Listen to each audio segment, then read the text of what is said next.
Hi friends, what's up? This is Rose. I'm a writer and an artist, and you can find me here on YouTube or on Instagram and Twitter, where I post about how to find and sustain a creative process that works for you. Today, we're talking about self-editing your fiction. Since I last made a video, I've completed the biggest revision I've ever done. It was for a YA fantasy manuscript in progress, and I came away from the whole process with a lot of thoughts. So I thought I'd share them with you today.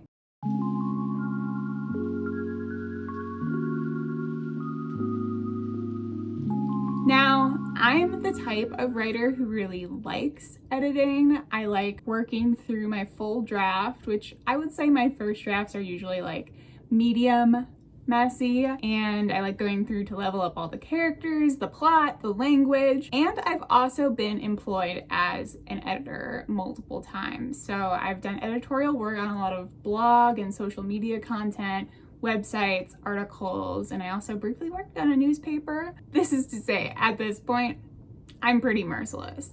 But this recent revision presented some new challenges to me that had a lot to do with the sheer scope of the novel. So let's get into these reflections plus 5 tips.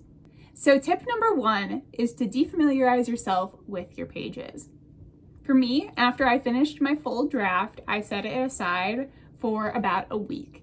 And then the following week and a half, I completed a full read of all the pages and made some pretty detailed notes along the way. This process is going to be different for every writer, but I definitely recommend that you defamiliarize yourself with your pages. If you've just finished your first draft, honestly, it's like your baby at that point. You are really attached to it. You're really close to all of those memories of the hours upon hours of work that you put into writing it.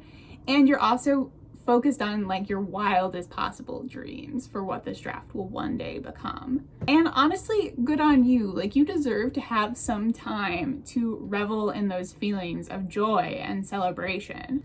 However, when you're in that particular emotional state, it can be kind of hard to get real with yourself about the edits that need to get done. It can be especially hard to be clear-headed enough to recognize when really big changes need to be made. You know, the kind of changes that we all hope that we can avoid with first drafts, but more on that in a few minutes. So I highly recommend defamiliarizing yourself with your work. Set it aside for a period of time. Don't even think about it. Maybe even write something else. Like I said, I only rested this draft for about a week, but I had written it over a period of 2 years. So there were some parts that I had completely forgotten, and those parts were really unfamiliar to me already. So that's why I made that choice. But like I said, it's going to be different for everyone. I think if you have the time and you want to rest it for a little bit longer, that would be a good idea. On top of that, some quick things that you can do to defamiliarize yourself with your pages would just be like changing the font. That can be enough. Changing the style, changing the size, maybe even popping your whole draft into a different program. Our eyes do this thing where we get really used to seeing our own words in one particular visual format, so they can kind of glaze over some of the mistakes more easily that way.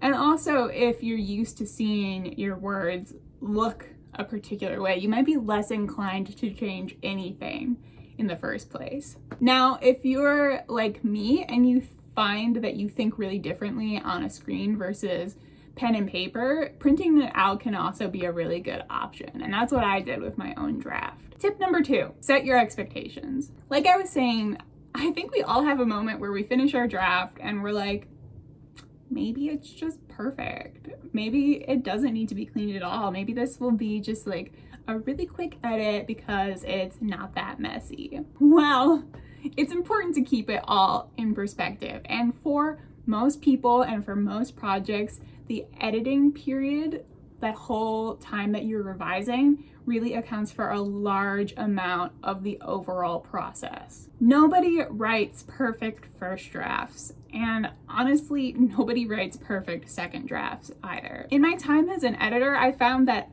striving for a perfect second draft can actually be a problem for many writers. You know, if you're trying to correct every single issue between the first and the second draft and only do one round of revision, that can be really overwhelming. And sometimes that overwhelm is enough to just completely demotivate you and frustrate you so much that you come to a standstill. Though, of course, this will vary for everybody, and maybe there are some true unicorns out there. I think that most writers will be well on their way to saying what they actually want to say after 2 full rounds of self-editing. That means they've taken their first draft all the way to draft 2, they've completed draft 2, they've reread it, and they've edited it one more round. So they've taken draft 2 all the way to draft 3. That's not to say that you can't show it to anybody else during this period of time. You can of course show it to a beta reader or maybe a critique partner. I think that's a really good idea, but just knowing that you yourself are going to have to go through your words probably 2 to 3 times at bare minimum is an important expectation to set throughout this process. Tip number 3 is to define success. I'm big on this one and everything. So here's what I mean. Instead of just saying, well, on this revision I want to make my book better, set specific goalposts for yourself. For me, the way I did this with my revision was that I wrote myself an edit letter. So this was modeled after how you might work with an editor at a publishing house. I wrote myself about a 1 to 2 page letter where I outlined some of the macro issues with the draft. Think things like, you know, chapters 5 through 10 really drag, or I'm not connecting with this character as much because I don't really understand their motivations yet, or the ending fell a little bit flat for me. In writing this letter, I tried to describe these issues with as much specificity as possible and also generated a few possible solutions for my revision process. I took it one step further and I asked myself how I would know if I was actually heading in the right direction in terms of fixing some of these issues. So, for example, one of them for me, for my characterization, was it had to do with the fact that I'm also a visual artist. So I told myself that it would be a good sign that my characterization had really strengthened if I had the desire to draw my full cast and doodle, you know, all kinds of little comics about them. And so I worked on the characterization throughout the revision, and by the end of it, yeah, that desire to sketch and draw and all that kind of stuff was there. And it was really rewarding to have that kind of win in terms of actually knowing that I improved an aspect of my draft. Tip number 4 is for actually getting into your pages. And my suggestion is to notice 3 emotions: your excitement, your boredom, and your confusion. These are things that I write down in the margins of my draft every time I feel them. I'm like, oh, this part's really exciting. I'm getting bored in these paragraphs, stuff like that. So if one section is really fast paced and has me turning pages quickly, I make sure to take note of that because after all, I wrote this draft. I know exactly what happens to these characters, but if it's still able to evoke that feeling of excitement for me, that's a really good sign that it's headed in the right direction. And areas like that in your draft, you definitely want to preserve those words, but they can also be a really good example for other areas that maybe aren't as strong and need a little bit more help imbuing that feeling of excitement. Now, if you notice that you're getting bored, that's really going to be the opposite indicator. So usually boring passages have some issues with pacing. They're probably good areas to start trimming words. It might also be a sign that the stakes aren't really aligned for the reader. They don't really know why a character is doing something or why it matters quite so much.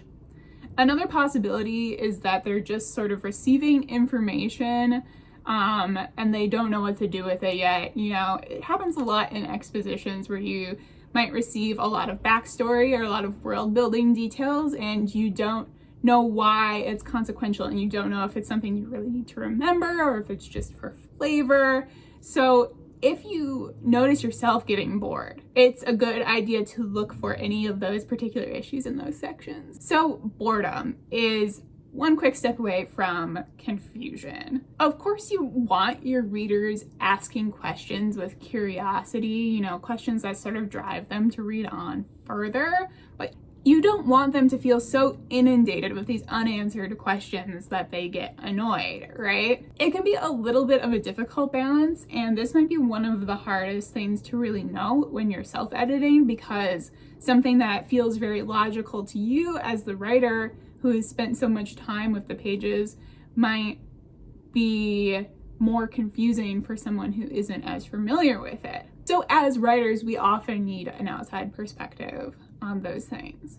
However, I guarantee that if you as the writer are confused, or if you find yourself rereading sentences, paragraphs more than once, then your readers are going to be way confused. They're going to have way more guesses and hypotheses than you could have ever predicted. They will feel pretty betrayed if they have been led too far astray by this sense of confusion. So those passages are definitely places to work on to add further clarity and to make sure that you are saying exactly what you intend to say and letting the reader know exactly the right amount of information at that point in time. My last tip number 5, I think is my most important one, and it is to swap out negative self-talk for specific solutions during your revision. Here's my rule. If I wouldn't write it in the comments section of a Google Doc to a critique partner, I don't write it to myself. This means I am not including stuff like, ugh, this sentence sucks. Oh my gosh, this chapter is so boring. I hate it. What was I even thinking here? I'm not writing that stuff down. It is completely fine to be frustrated with your own draft. And in fact, that's a very natural emotion that a lot of us run into. So in some ways, I can see why comments like that would be really cathartic, but I don't think they really serve you when they are mixed in with your overall revision process. For me, I use this tool I call a writing diary for more of those feelings I have toward my work, but I keep that all separate. And I'll be making a video on that tool soon. But when it comes to leaving editorial comments for myself, it is business time. Like, I want to have the most professional relationship I can with myself and with my own work. I want my comments to address things with specificity, and I want them to be backed up by reasoning and offer some possible solutions. So, for example, instead of writing "this chapter is boring," I will flag the specific paragraphs where my eyes start to glaze over. And then I will leave myself a comment along the lines of, "This chapter feels boring to me because I'm not really connecting with the character here. And I don't really understand her motivations yet. And her feelings seem to kind of go back and forth in this muddled, out of character way." Then I'll quickly jot down as many solutions as possible that come into my head. So having 2 ideas for fixes is good, but 3 or 4 or 5 is even better in my experience, because that's when I start to think really creatively about the issue at hand, and I start seeing how it connects more to the context of the full manuscript. So even after all of these really good practices, the question remains, how do you know when your own work is good? Well, there's always fishing for external validation from the internet, your friends, I don't know, like your cats or something.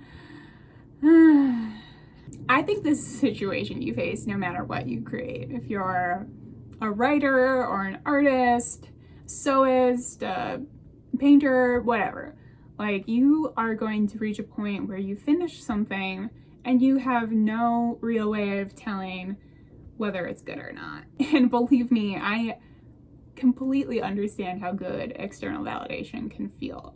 But I also know that there are tons of enormously successful people out there who have the fans or have the job or have the money, whatever, but they do not feel good about their own work at all. And I think it's kind of sad, honestly. Like, I really feel for those people. And at the same time, like, I'm not trying to live like that, you know?